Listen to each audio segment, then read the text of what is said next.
할렐루야.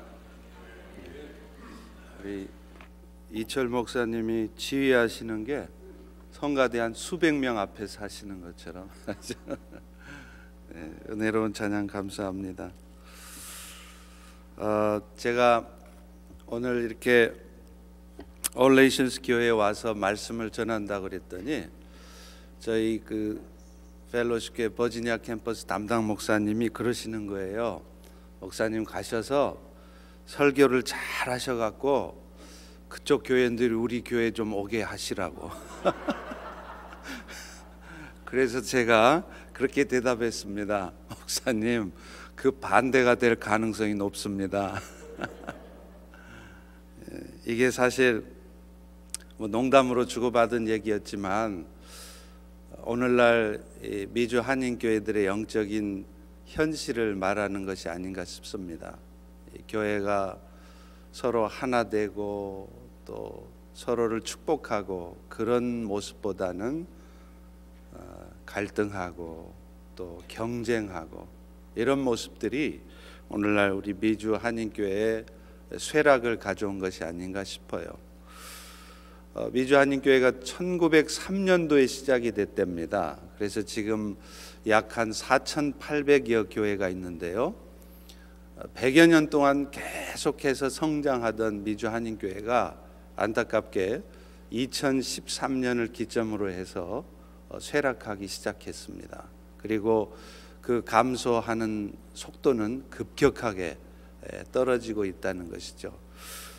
그 여러 가지 이유 중에 하나도 바로 오늘날 교회들이 세상에 빛이 되지 못하고 또 교회 안에서도 또 교회 바깥에서도 이렇게 갈등하고 또 아파하는 이런 모습들이 세상에 긍정적인 영향을 미치지 못하기 때문이 아닌가 싶습니다. 그런 의미에서 저도 그렇게 기도해 왔어요. 하나님, 저를 이 땅 미국으로 불러주시는 이유는 그저 제가 섬기는 펠로십 교회 하나 잘 부흥시키라고 하시는 것이 아닌 줄로 압니다. 이제 제가 불씨가 되고 불쏘시개가 되어서 저희 교회뿐만 아니라 이 지역의 교회들이 하나가 되어지고 정말로 하나님이 기뻐하시는 교회들로 세워지는데 사용되기를 소망합니다. 그런 마음으로 사실은 강단 교류라는 것을 하게 됐습니다. 그래서 오늘 지금 이 시간에도 우리 홍 목사님이 열심히 또 말씀 전하시고 저희 교인들 또 많은 은혜를 받으리라고 믿습니다. 네.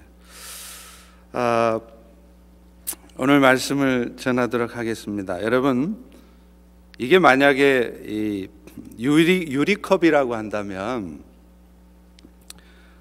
이 컵으로 못을 박으면 어떻게 될까요? 못이 박힐까요? 안 박힐까요? 네. 우리 김지호 장로님, 박힐 것 같아요? 안 박힐 것 같아요? 네. 박혀요. 잘 박히지 않아서 그렇지, 어설프게 박혀서 그렇지 박혀집니다. 근데요, 그 못을 좀 제대로 박고 싶어서 이 컵을 세게 내려치면 그때 어떻게 될까요? 못이 더 이상 박혀지지 않는 것은 물론이고 그 컵은 깨지고 맙니다. 왜냐하면 컵은 못 박으라고 있는 것이 아니라 물 마시라고 있는 것이기 때문에 그렇습니다. 모든 물건은요, 다 그 물건이 만들어진 목적이 있고 그 목적을 따라서 그 물건이 사용이 되어질 때 그 물건은 비로소 존재 가치가 있는 것이고 그 수명도 긴 것입니다. 근데 사실은요, 마찬가지입니다. 오늘날 우리 성도들도 하나님께서 창조하시고 부르신 목적이 있다는 거죠.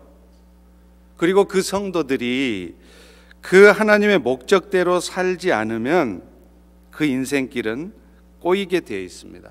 그리고 인생길이 꼬여 있는데도 자꾸만 자기 뜻대로 살려고 발버둥을 치게 되면 그 인생은 자기 뜻대로 되어지는 것이 아니라 오히려 뜻대로 되어지지 않을 뿐더러 그 인생이 망가지게 돼 있다는 것입니다.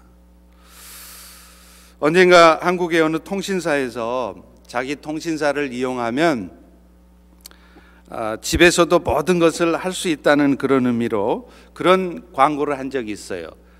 집 떠나면 개고생. 혹시 기억하시나요? 근데 사실은 집 떠나면 개고생이 아니라 우리 다 같이 한번 따라서 해볼까요?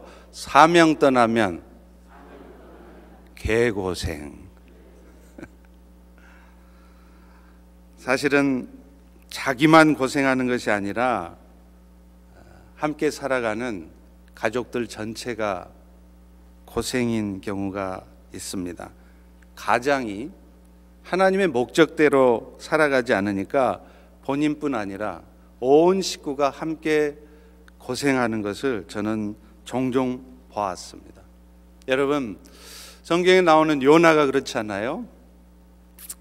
요나는 하나님으로부터 사명을 받습니다. 니느웨에 가서 복음을 전하라. 그런데 요나는 그 하나님의 사명이 싫었어요.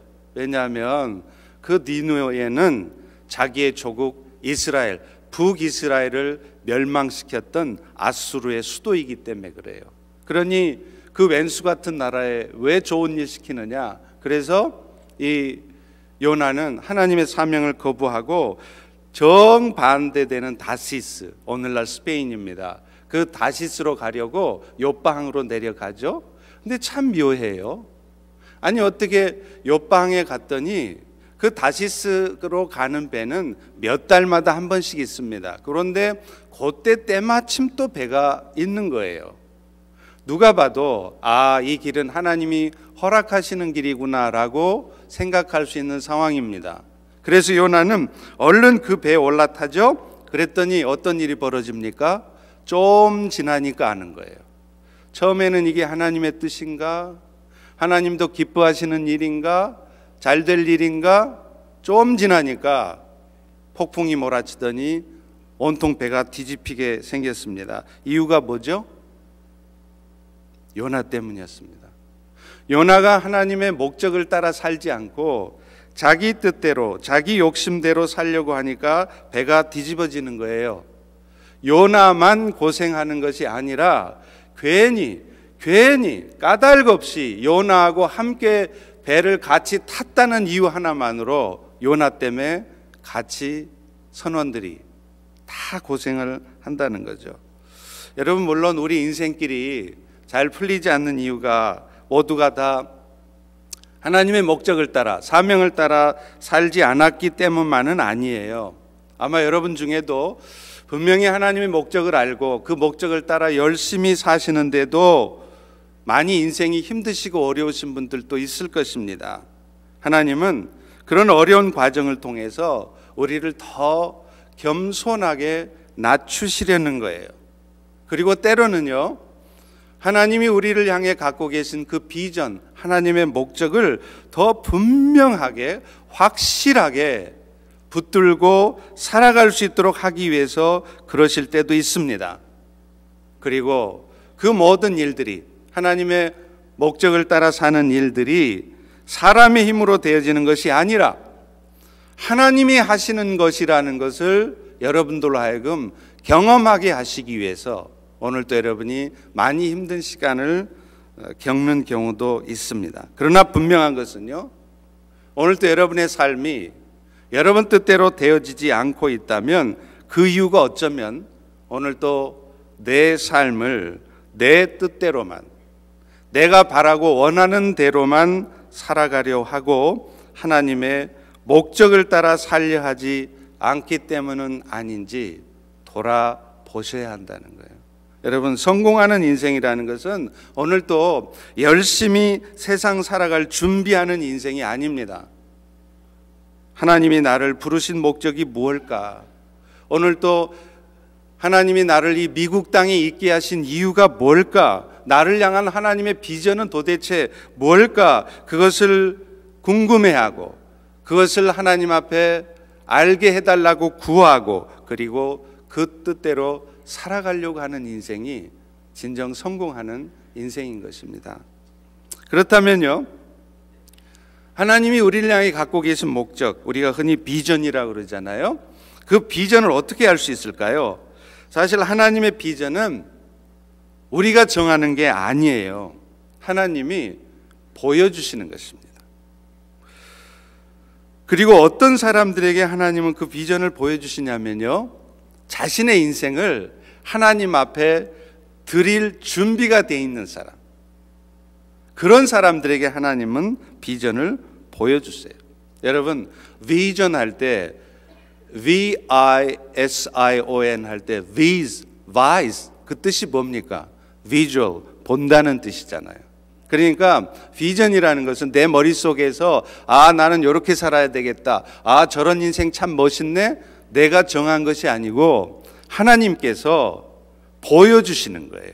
근데 어떨 때 보여주시느냐 하면 내 인생을 하나님 앞에 드릴 준비가 돼 있을 때, 내 뜻대로 내 욕심대로 인생을 살려 하는 것이 아니라 하나님이 나에게 보여주신 비전대로 살겠습니다, 그 각오와 준비가 돼 있는 사람에게 하나님은 그 비전을 보여주시고, 그럴 때 그 비전은 제대로 보이는 것입니다. 오늘 본문 여호수아도 그렇거든요. 오늘 본문 2절에 보면 내 종 모세가 죽었으니 이제 너는 이 모든 백성과 더불어서 일어나 이 요단을 건너 내가 그들 곧 이스라엘 자손에게 주는 땅으로 가라. 지금 하나님은 모세가 죽은 다음에 그 가나안 땅을 정복해야 되는 그 비전을, 하나님의 목적을 모세한테, 여호수아에게 주셨어요. 그런데 여호수아가 이 비전을 받게 된 데는 여호수아가 철저히 하나님 앞에 자신을, 인생을 드리고 있기 때문에 그 비전을 주신 것입니다.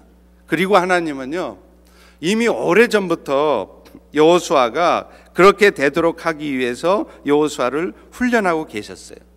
출애굽기 17장 9절에 보면은요, 이스라엘이 출애굽한 후에 최초로 아말렉과 전쟁을 할 때도 이미 여호수아는 그때 모세와 함께 있었습니다.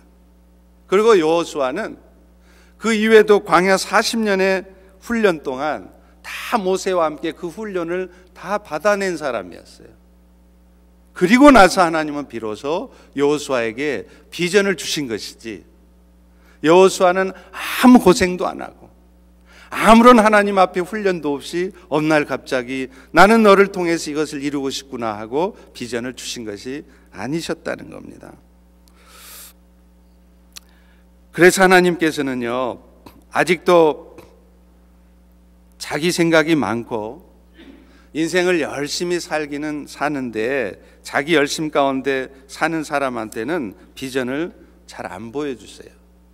더 정확하게 말하면 하나님은 이미 보여주시는데 그 눈에는 그 하나님의 비전이 안 보이는 것입니다.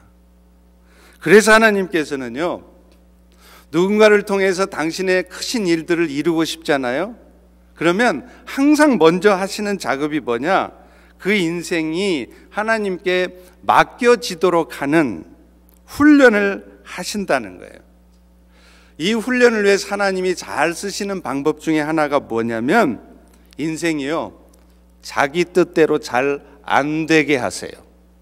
죽으라고 노력하는데 밤새도록 컴퓨터 앞에서 앉아서 비즈니스 전략 세우고 경영을 어떻게 할까, 어느 가게가 좋을까, 아무리 연구해도 그 일이 뜻대로 안 되게 하시는 것입니다.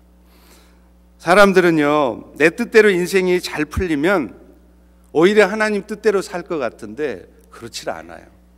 오히려 내 인생이 형통하고 잘 풀려지면 하나님 뜻대로 살 것 같지만 그 반대로 결국은 자기 욕심을 따라 살게 되어 있습니다. 이사야 53장 6절에도 분명히 말해요. 우리는 다 양 같아서 그릇 행하여 각기 제 길로 갔거늘. 사사기에 등장하는 이스라엘 백성의 패역한 모습도 사실은 그거거든요. 한마디로 자기 소견에 좋을 대로 사는 거예요. 하나님을 위한다고 위해요. 하나님 앞에 제사도 드려요. 여호와도 섬겨요. 그런데 결국에는 삶의 중심이 자기 자신에게 있어요. 그래서 하나님께서는 하나님의 뜻대로 살겠습니다라는 고백이 나오게 하려면 인생을 만지시는 것입니다. 세상 말로 하면 인생을 조져 넣는 거예요. 심각한 병에도 좀 걸려보고요. 아무리 노력해도 해결책 없는 상황에 처하게 해보기도 하고요. 그래야 우리는 비로소 인생을 하나님 앞에 던집니다. 그리고 그때 하나님은 비전을 보여주시고 사명을 맡기시는 거예요. 우리는 모세를 통해서 그걸 잘 확인할 수 있어요. 모세는 아시다시피 애굽의 왕인 바로의 딸, 공주의 양아들이었잖아요. 그가 나이 40쯤 되었을 때 세상적으로 보면 이제 뭔가 할 만한 나이지 않습니까? 그런데다가 모세는 궁정에서 모든 세상의 학문을 다 섭렵했어요. 나이도 들 만큼 들었죠. 또 배울 만큼 배웠죠. 뭔가 할 수 있을 것 같은 거예요. 모세 자신도 그런 자신감이 있었습니다. 그래서 그는 자기 동족 히브리 사람을 돌아볼 마음이 생겨서 사실은 유모였지만 사실은 자기 엄마였던 그 유모로부터 늘 들었습니다. 너는 히브리 사람이다. 너에게 하나님 주신 사명은 네 백성 히브리 사람을 이끌고 가나안 땅으로 가는 것이다. 그래서 모세는 그 어머니의 말이 생각나서 그 자기 동족 사람이 있는 고센 땅을 방문합니다. 그런데 마침 그때 참 묘하죠. 애굽의 감독관 하나가 자기 동족 히브리 사람을 괴롭히는 거예요. 그럴 때 모세는 그걸 참지를 못합니다. 젊은 혈기가 나가지고 그냥 원투 한 방을 날렸는데 안타깝게도 그 한 방을 맞고 애굽 감독관이 죽었어요. 근데 더 놀라운 것은요, 그 일 때문에 모세는 결국 미디안 광야로 쫓겨가게 됐다는 거예요. 여러분 한번 생각해 보실까요? 그 당시 상황으로는 모세가 애굽 사람 한 사람 죽인 것은 큰 문제가 되지 않습니다. 요즘이야 사람 하나 죽으면 큰일 나죠. 근데 여러분, 모세 양어머니였던 그 공주는 누구냐면 세계 역사에는요 하셉슈트라는 이름으로 나옵니다. 이 하셉슈트는 바로 왕의 무남동녀 외동딸이에요. 애굽의 전통에 의하면 자식이 없고 외동딸로만 태어나면 그 딸이 다음 왕이 됩니다. 그러니까 쉽게 말하면 지금 모세 양어머니는 그냥 공주가 아니라 다음 왕이 될 여자였단 말이에요. 그러니 다음 왕이 될 여자의 공주의 아들이 자기 백성 애굽 사람 하나 죽인 게 뭐가 문제가 돼요? 그거 덮으려면 얼마든지 덮어지는 문제예요. 그런데 이상하게 일이 꼬이는 거예요. 그래서 결국은 모세는 미디안으로 쫓겨가지 않습니까? 이게 뭐냐면 사실은 하나님이 일부러 일이 꼬이게 하시는 것입니다. 여러분 일들도 마찬가지일 거예요. 다 되는 줄 알았어요. 누가 봐도 다 된다고 그래요. 컨트랙 다 끝날 것 같아요. 근데 막판에 뒤집어집니다. 다 될 일이 마지막에 꼬이는 거예요. 그게 사실은 우리가 준비 잘 못해서가 아니라 잘 챙기지 못해서가 아니라 하나님이 그렇게 하시는 거예요. 지금 모세가 그랬습니다. 나이 80이 될 때까지 모세는 광야에서 철저히 훈련을 받아요. 근데 그 훈련이 무슨 훈련이냐면요, 사실은 이스라엘 백성을 구원하는 데 필요한 창 쓰는 기술, 칼 쓰는 기술을 배운 게 아니었습니다. 그럼 모세는 학원 날 눈 뜨면 양 끌고 나가서 풀 먹이고 저녁 되면 돌아오고, 아니 양 풀 먹이는 게 무슨 이스라엘 백성들을 가나안 땅으로 이끄는 데 필요한 훈련일까요? 아무 도움 안 될 것 같잖아요. 그런데 그게 하나님의 훈련이었다는 거예요. 왜 그게 훈련이었느냐면 모세를 철저히 죽이는 것입니다. 내 자를 철저히 죽이는 거예요. 모세는 40이 되었을 때 자기가 뭔가 할 것 같았어요. 그래 결국은 자기 뜻대로 자기 욕심대로 뭔가를 하려고 했어요. 그런데 하나님은 그런 모세를 80대까지 죽여놓습니다. 아무것도 못하게 만들어요. 철저히 낮아지게 하는 거예요. 그랬을 때 모세는 그 40년 훈련을 받고 나서야 뭐라고 고백합니까? 나는 할 줄 아는 것이 아무것도 없습니다. 하나님은 모세를 철저히 낮아지게 해서 이 고백이 모세의 입술에서 나오게 하셨던 것입니다. 그리고 나서 비로소 이제 모세야 내 백성 이스라엘을 구원하라 사명을 주십니다. 저도 사실 그랬어요. 저는 원래 정치학을 전공해서 반기문 유엔 사무총장과 같이 되는 것이 제 인생의 꿈이었습니다. 그런데 하나님은 제 인생을 꺾으셨어요. 4박 5일 동안 사경을 헤매게 하시더니, 아니 내가 반기문 유엔 사무총장이면 뭐합니까? 내일 죽는다는데. 그때 저는 예수님을 만났고 제 인생을 하나님 앞에 드렸습니다. 근데 참요, 이상한 거는 제가 신학교를 들어가서도 그러시더라는 거예요. 제가 신학교 들어갈 때 하나님 앞에 2가지 기도 제목을 올렸어요. 하나는, 하나님, 나는 다른 거 구하지 않습니다. 이왕 하나님의 종이 되려면 말씀에 능력 있는 종이 되게 해주시고, 또 온 천지를 다니면서 담대하게 말씀을 전하고 싶으니까 담대함을 좀 주시라고 그렇게 기도를 했거든요. 근데 제가 전도사 시절에 처음으로, 신학교 가서 전도사 시절에 처음으로 수요예배 때 장년부 설교를 하게 됐어요. 얼마나 기대가 됐겠어요. 기도도 했고. 그래서 그 전날 밤을 새워가면서 설교를 딱 준비를 하고 이 30분 분량으로 딱 짜서 리허설까지 다 해보고, 그렇게 하고서 이제 수요일 날 강단에 딱 올라갔는데요. 막상 강단에 올라가니까 얼마나 떨리던지 사지가 달달달달 떨리는 거예요. 그리고 사람이 긴장을 하면요, 말이 빨라집니다. 그래서 30분 원고 분량을 15분에 끝내고 내려왔어요. 그러니 그 설교가 은혜가 되겠습니까? 이건 은혜의 도가니가 아니라 완전히 겨울바다 싹한 거예요. 제가 그 설교를 끝나고 내려오면서 얼마나 비참하던지요. 아니 하나님, 내가 무슨 장관이 되게 해달라고 그랬습니까? 부자가 되게 해달라고 그랬습니까? 하나님을 위해서 내 인생을 드릴 테니까 좀 말씀 좀 잘 전하고 담대한 마음 달라고 그랬더니 꼴랑 그 2개도 안 들어주세요?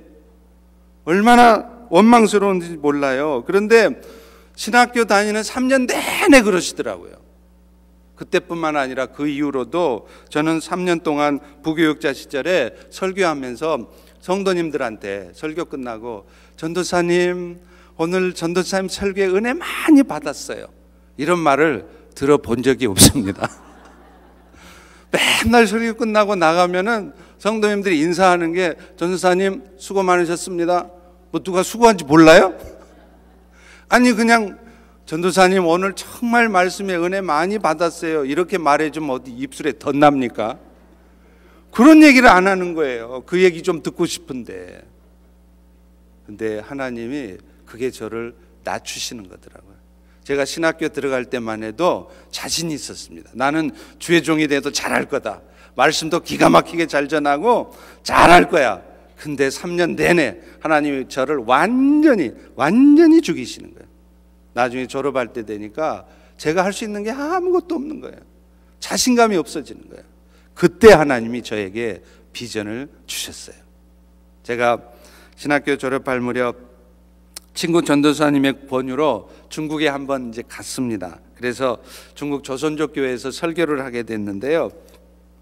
아무 준비도 없고 원고도 없고, 근데 설교를 하려는 거예요. 근데 하도 이렇게 하라 그러니까 할 수 없이 그냥 마지못해서 이렇게 이 말씀을 전하기 시작했어요. 여기 예배당에 한 5분의 1도 안 되는 조그만 곳에 200~300명이 바글바글 앉아 있는데, 그때 제가 말씀을 전하는데요, 세상에 원고도 없이 아무 준비도 없는 설교였는데 입술을 열고 하나님께서 하고 시작했는데, 그로부터 2시간 반을 제가 설교를 했습니다. 그리고 설교를 하면서도 제가 봐도 신기한 거예요. 어떻게 그렇게 은혜의 말씀들이 쏟아져 나오는지. 성도들도 많은 은혜를 받고요. 그때 제가 깨달았습니다. 아, 성령께서 말하게 하신다는 게 바로 이런 거구나. 내가 부족해도, 내가 연약해도 성령님이 하시면 이런 역사가 있구나. 그때 제가 그것을 깨달았습니다. 말씀은 사람의 지식으로 하는 것이 아니라 성령의 역사로 한다는 것을 깨달았어요.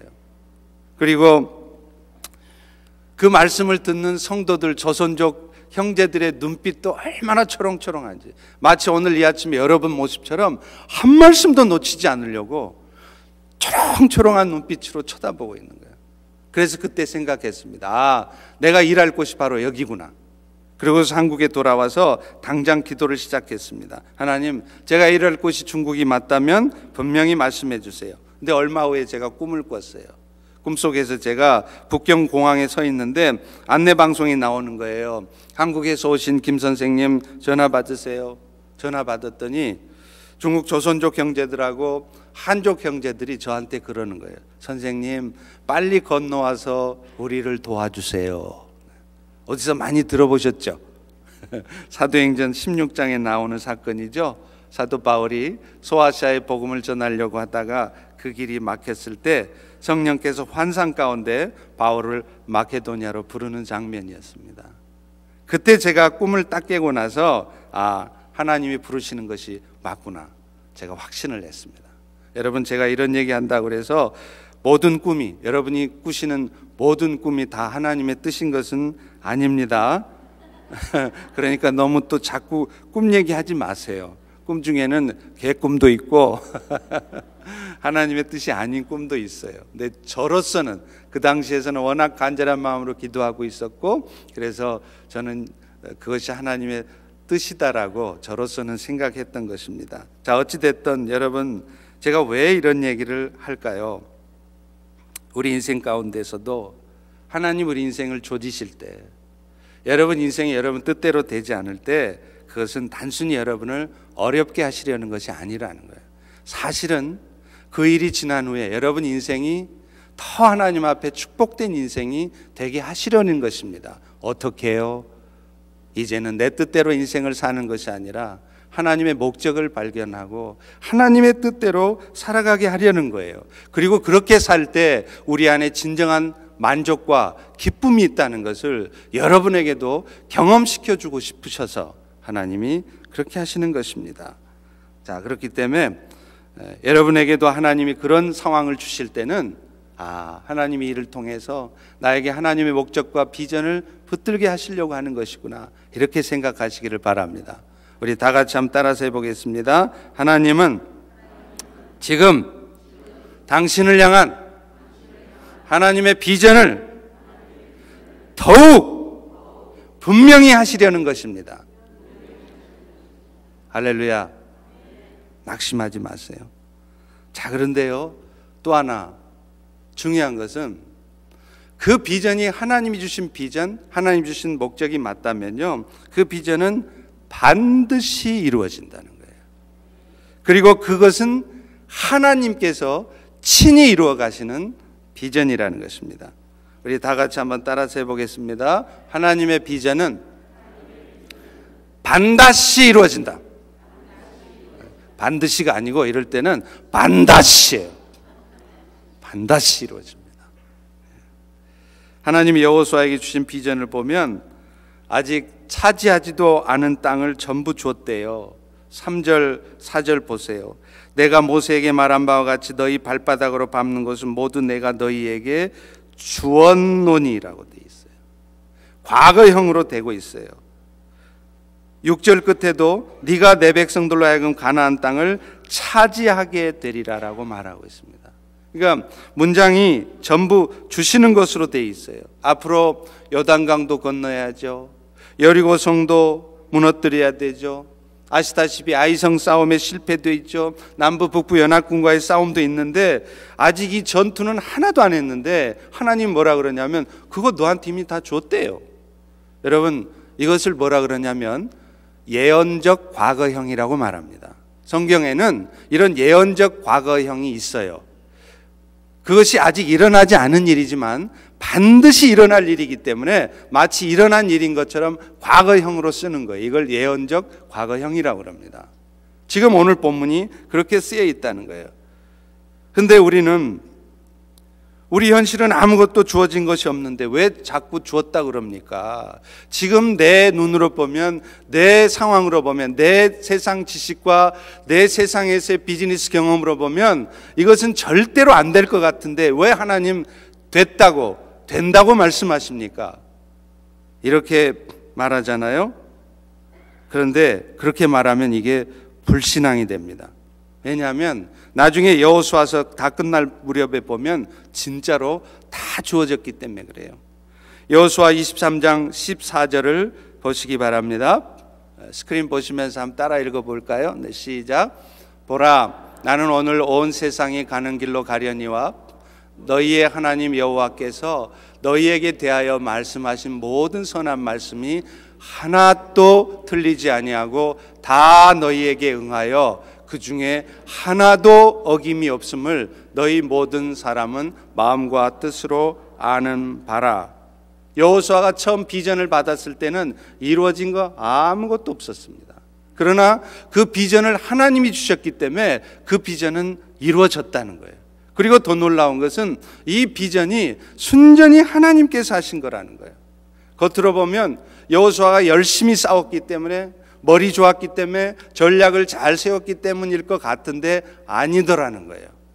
그래서 여호수아서 24장 3절, 5절, 6절, 8절, 10절, 12절 계속 나오는 게 이 모든 일들을 이루신 분이 모세가, 여호수아가 아니라 하나님이시라는 것을 말해요. 뭐라 그러냐면, 나 여호와가 너희 조상을 애굽에서 인도해서 나 여호와가 왕벌을 너희 앞에 보내어 아모리 족속의 두 왕을 쫓아내었고, 본문의 주어가 다 내가로 돼 있어요. 24장 전체가 주어가 다 나 여호와가 합니다. 이것은 뭘까요? 하나님 주신 비전은 우리 실력으로 되는 게 아니라는 거예요.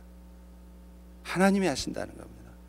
여러분 보시기에는 도저히 나는 실력도 없고 배운 것도 없고 영어도 짧고 미국에 와서 나이 들어서 미국 왔기 때문에 할 줄 아는 것도 없고, 그런데 하나님은 하나님이 하시겠다는 거예요. 문제는 뭐냐면 내가 내 인생을 하나님 앞에 드리지 않는 거예요. 그 하나님이 하실 것이라는 믿음 가운데 내가 순종하지 않는 것입니다. 제가 처음 중국에 선교하러 갔을 때요, 워낙 급하게 결정하고 간 거라서 제가 갈 때는 진짜 후원은커녕요 중국말조차 안 된 상태에 갔습니다. 그러다 보니까 제 마음속에는 언어에 대한 부담이 참 많았어요. 중국 선교하러 간 사람이 중국말도 몰라서 어떻게 선교하나. 근데 하나님이 저에게 하루는 깨닫게 하시더라고요. 저를 통역해주는 자매하고 함께 제가 택시를 탔는데, 보통 제가 택시를 타면 뒷좌석에 타요. 중국말을 잘 못하니까 운전수하고 말이 붙으면 안 되잖아요. 말 걸리면 큰일 나잖아요. 그래서 뒤에 앉는데, 그날 급하게 타느라고 제가 운전수 옆에 타고 통역하는 자매가 뒤에 탔어요. 아니나 다를까 그 운전수가 저한테 말을 거는 거예요. 근데 저는 중국말을 잘 모르죠. 그런데 마음은 착해요. 제가, 여러분 보시기에도 제가 착하게 생겼죠. 할렐루야. 제가 남 마음 아프게 하는 말을 잘 못해요. 그러니까 못 알아들어도 자기는 열심히 얘기하는데 뭐라고요? What? Pardon? 什么? 이렇게 하면 얼마나 그 말하는 사람이 무안하겠어요. 그래서 못 알아들어도 오케이, 好好 이렇게 해요. 제가 그래요. 참 못난 놈이죠.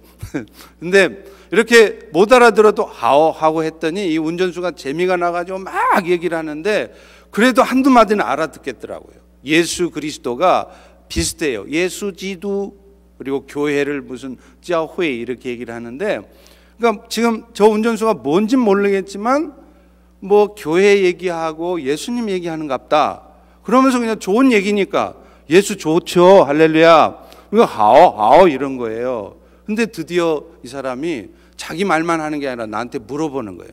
중국말은 이렇게 끝에 뭐 그렇습니까 하고 물어보면 마로 끝나요. 근데 한참 지 말하다가 나중에 마 하고 물어보는 거예요. 위기가 왔죠. 이건 하오로 해결이 안 되잖아요. 그래서 제가 큰 소리를 웃으면서 하하하 하면서 하오 막 그랬어요. 그랬더니 지도 막 박수를 치고 좋아하고 막 그러더라고요. 그러다가 제가 택시를 내렸는데 뒤에 탔던 통역하는 자매가 선생님 언제 그렇게 중국말을 빨리 그렇게 배우셨냐고. 근데 배우기는 뭘 배우냐고. 나 하나도 못 알아듣는데 그냥 하오 한 거라고 그랬더니 그러시냐고. 그러면서 이 자매가 설명을 해주는데 그 운전수가 그런 얘기를 했대요.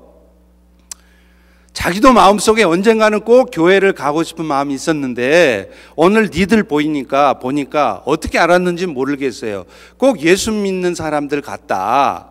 그러면서 오늘 내가 당신 같은 사람들을 만난 걸 보면 이제 나도 때가 된 것 같다. 이제 내가 교회를 가야 되는 것 같다. 그렇지? 하고 물어보니까 그럼 그렇지 그렇고 말고 하고 제가 대답을 해준 거죠. 그랬더니 박수를 치고 막 좋아하더라고요. 자기도 교회를 가겠다고. 제가 그 사건을 경험하면서 깨달은 게 있습니다. 제가 언어가 부담스러워서 언어 때문에 내가 선교를 못할까 봐 너무 마음 아파하고 힘들어하고 있으니까 하나님이 저에게 말씀하시는 거예요. 선교 언어로 하는 게 아니란다. 물론 언어도 준비해야 되고 철저히 해야 되죠. 우리가 해야 될 거를 하지 않아도 된다는 소리는 절대 아닙니다. 그러나 궁극적으로 일이 이루어지는 것은 하나님이 하시는 거예요. 오늘 여러분이 아무리 능력이 부족하고 심지어는 배운 거 없으시고 미국 땅에 와서 영어 잘 안 되셔도요, 하나님이 여러분을 통해 사셔야 될 일이면 하나님은 기가 막힌 방법으로, 여러분이 말 못하면 여러분한테 말 잘하는 아론을 붙여서라도 하나님의 일들을 이루십니다. 하나님의 비전은 반드시 이루어집니다. 그리고 하나님이 친히 이루십니다. 선교도 마찬가지라는 거죠. 돈도 마찬가지입니다. 돈 없어서 선교 못한다는 게 거짓말이더라고요. 제가 처음 중국에 사역할 때는 처음에 저는 탈북자 사역을 했습니다.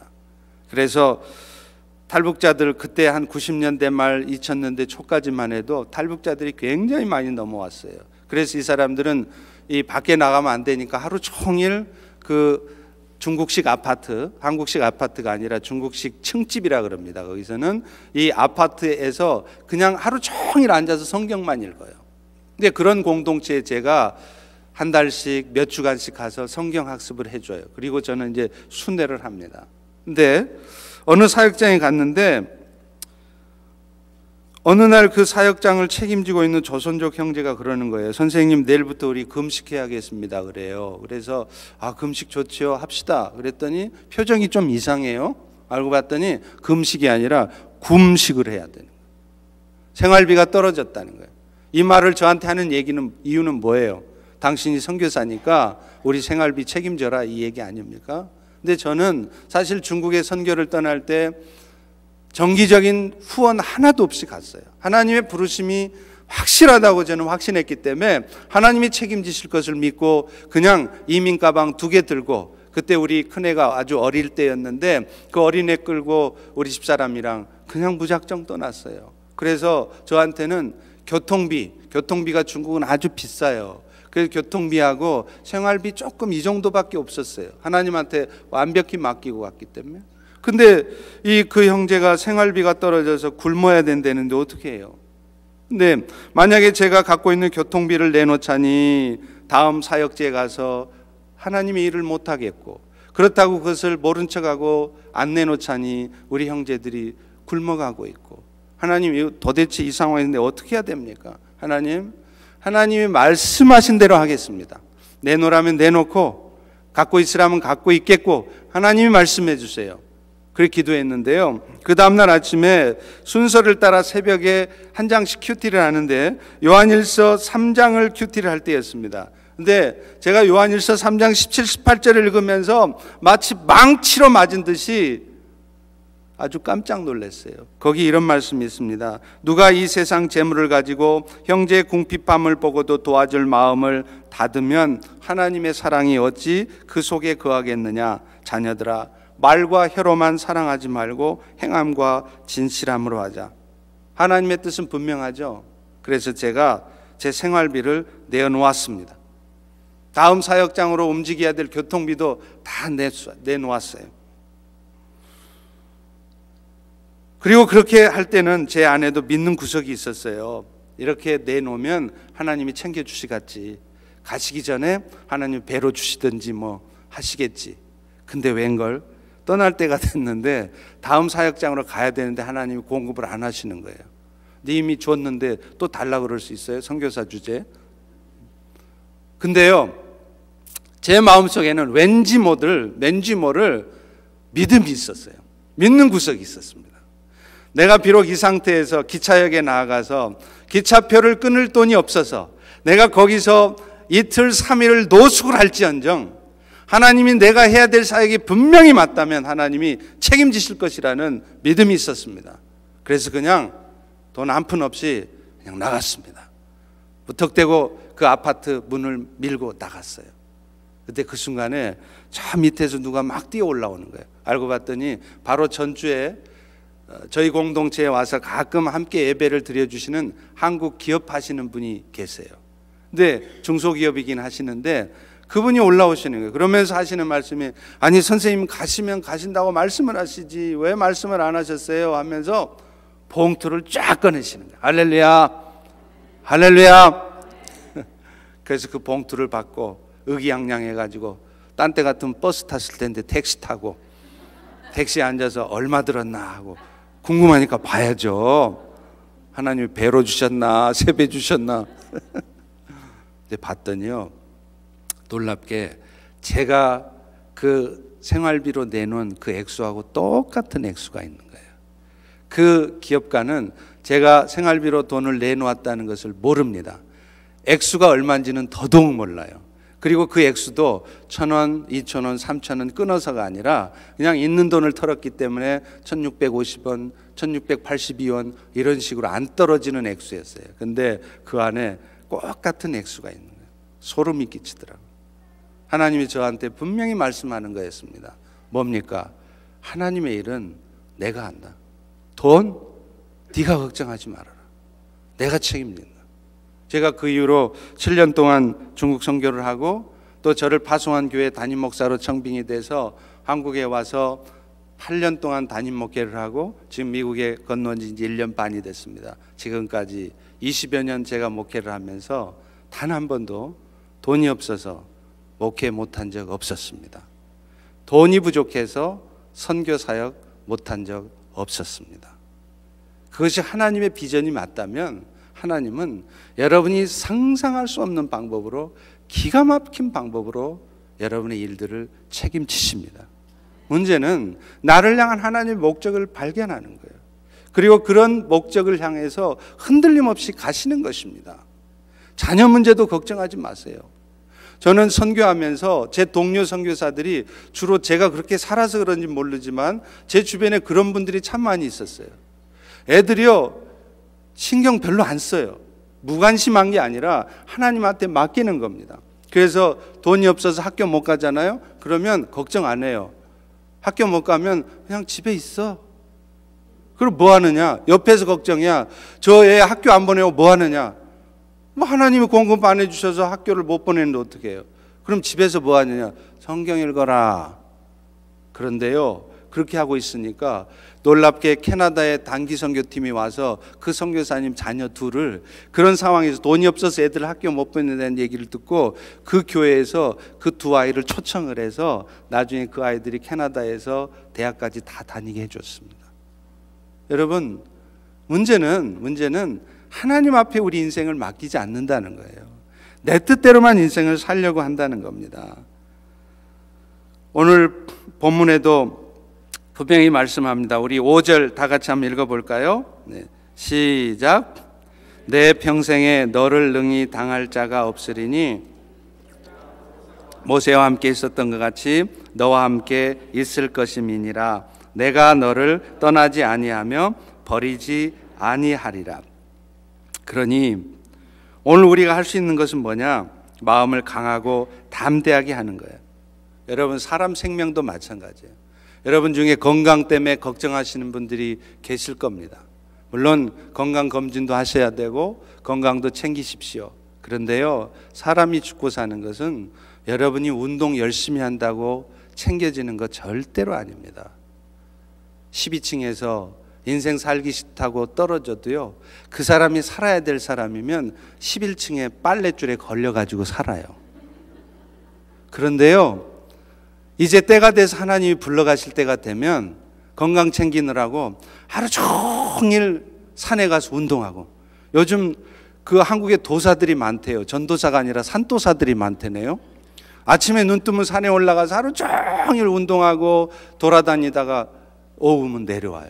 그래서 국밥 한 그릇 맛있게 말아먹고 힘차게 집으로 가려고 횡단보도에 이렇게 서 있다가 느닷없이 트럭이 와서 치여가지고 죽는 거예요. 사람 생명이 하나님께 달려 있어요. 죽는 거 두려워하지 마십시오. 죽을 병에 걸려도 이 땅에서 하셔야 될 일이 있으면 하나님은 기가 막힌 방법으로 살리십니다. 오늘 우리가 해야 될 일은 뭐냐? 강하고 마음을 담대하게 하는 거예요. 우리 다 같이 6절도 읽어볼까요? 네, 시작. 강하고 담대하라. 너는 내가 그들의 조상에게 맹세하여 그들에게 주리라 한 땅을 이 백성에게 차지하게 하리라. 오늘 또 우리 인생이 어둠을 달리고 있는 것 같지만 여러분, 그거 끝이 아닙니다. 설사 우리 인생이 그런 인생일지라도 그 인생을 통해서 하나님은 놀라운 일들을 하세요. 마음을 그렇게 담대하고 강하게 먹는다면 우리가 할 수 있는 일은 딱 하나입니다. 말씀대로 순종해 보는 거예요. 인천 앞바다에 사이다가 떴어도 곱부가 없으면 못 마십니다. 이렇다 저렇다 말씀 마시고 말씀대로 하세요. 하나님이 하실 거라고 말씀하시면 오늘 우리는 이거 될까? 이렇게 해가지고 될까? 나만 쫄딱 망하는 거 아니야? 나만 손해보는 거 아니야? 아니라는 거예요. 하나님이 하시는 일이면 여러분이 생각하지 못하는 방법으로 이스라엘 백성들을 구원하시기 위해서 홍해를 가르친 하나님, 반석에서 샘물이 나게 하신 하나님이 여러분이 생각할 수 없는 방법으로 역사하십니다. 마음을 강하게 다지십시오. 실망하지 마십시오. 지금 여러분의 인생은 지금 과정입니다. 결론이 아직 안 났습니다. 포기하지 마세요. 마음을 강하게 하고 담대하게 하시고, 그러면 여러분이 할 수 있는 일이 뭐냐? 오늘 또 말씀대로 순종하는 거예요. 열왕기상 2장 2절에 보면 다윗 왕이 솔로몬에게 유언을 남겨요. 근데 그 유언이 뭐냐면 뭐 이것저것 챙겨라 그런 얘기가 아니라 딱 하나입니다. 힘써 대장부가 되라예요. 근데 이 대장부라는 것이 이 일본 말로 하면요 다이조부라고 하더라고요. 제가 일본 성경을 갖다가 알았는데요, 참 재밌어요. 그러니까 대장부가 되라, 이게 다이조부인데요, 일본 말로 다이조부 데스 하면 그 뜻이 뭐냐면 괜찮다 이 소리예요. 다이조부 데스. 그러니까 힘써 대장부가 되라, 이게 무슨 말이냐면 항상 여러분의 입술에 이 말씀을 달고 사십시오. 우리 다 같이 한번 따라서 해보겠습니다. 다이조부 데스. 아이고 김집사, 요즘 김집사 아들이 요즘 아프다며? 그럼 여러분 어떻게 대답해야 된다고요? 아 글쎄 말이요, 왜 이렇게 이런 일이 생기는지 몰라. 아이고 큰일 났어. 이 집사, 당신 요즘 남편 비즈니스가 좀 안 된다며? 아 글쎄 말이요, 이렇게 경기가 안 풀리는지 몰라. 그게 아니라 뭐라고요? 다이조부 데스. 하나님이 하십니다. 하나님이 기가 막힌 걸 하실 텐데 왜 우리가 결정하냐. 그래서 다윗도 그 열왕기상 2장 2절 바로 다음에 뭐라 그러냐, 다이조부 데스, 힘써 대장부가 되는 사람은 하나님의 말씀을 지켜 행한다라고 말하고 있다는 것입니다. 사랑하는 우리 올레이션스 교회 성도 여러분, 오늘 여러분 인생에 오늘 또 하나님은 일하고 계십니다. 여러분 인생의 지금 상황이 결론이 아닙니다.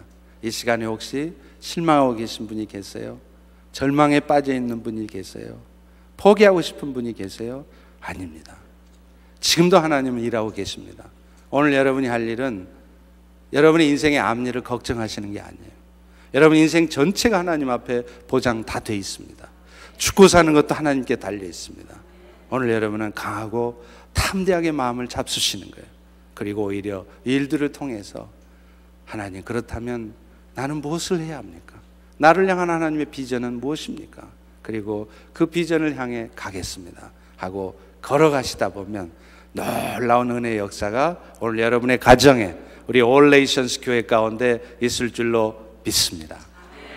제가 기도하겠습니다. 하나님, 우리의 삶 전체가 하나님께 달려 있는데 우리는 무엇 때문에 그렇게 염려하고 두려워하고 뜻대로 되지 않는 현실 앞에 불평하며 그래서 누군가를 마음속에 미워하고 원망하고 있는지요.